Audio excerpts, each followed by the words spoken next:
For 40 years, NIF has shone a light on often underappreciated individuals whose commitment to the noble and unglamorous work that they do in the service of repairing the world and standing fast against the juggernaut of apathy and greed that increasingly threatens to grind us into dust each passing moment, quite frankly, makes the rest of us feel guilty.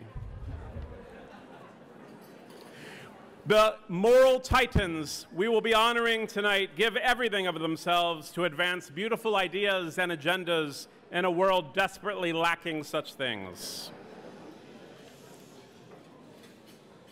It's enough to make me want to hush others.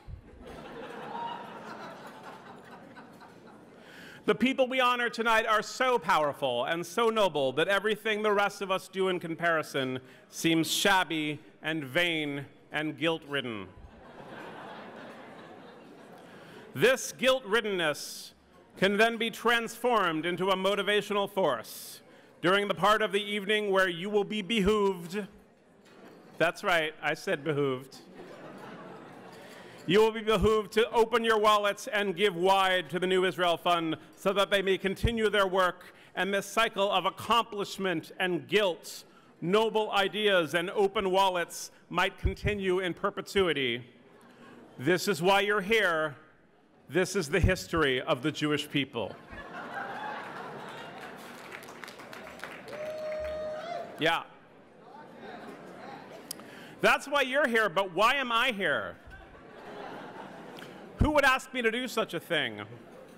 Is it because of my sloppy grasp of Jewish ideals and history, acquired whilst daydreaming through my Jewish education at Congregation Shereth Israel here in San Francisco?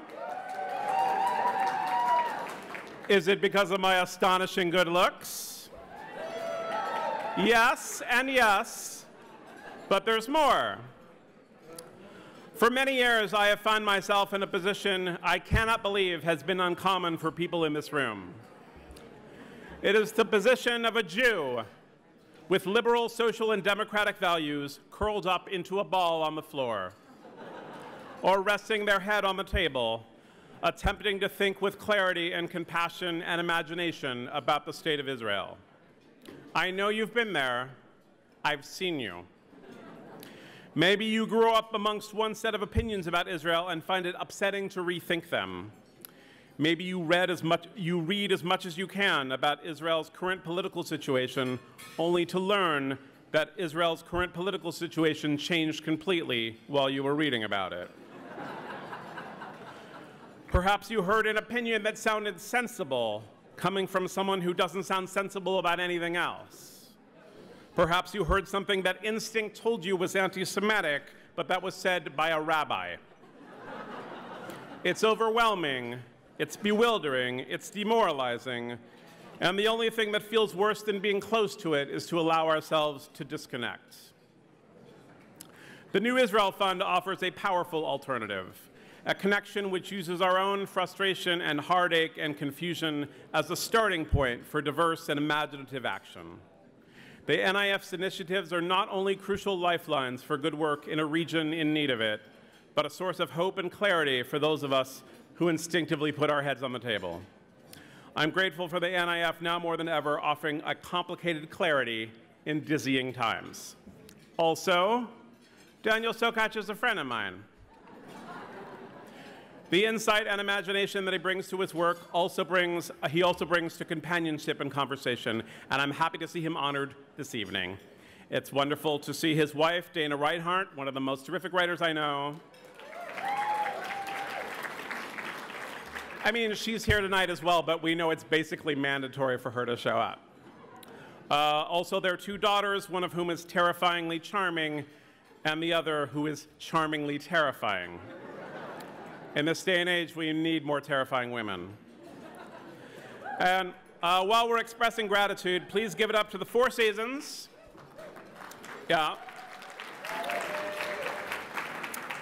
Their staff is part of the Unite Here Local 2 union. Our support for the union is one of the reasons this location was chosen. The other is that it's really fancy and delicious. And speaking of delicious, please join me now for a motzi. Orly.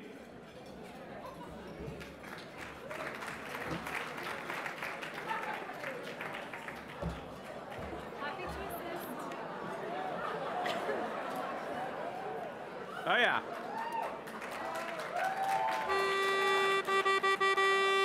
Baruch atah Adonai Eloheinu melech haolam hamotzi lechem min haaretz amen.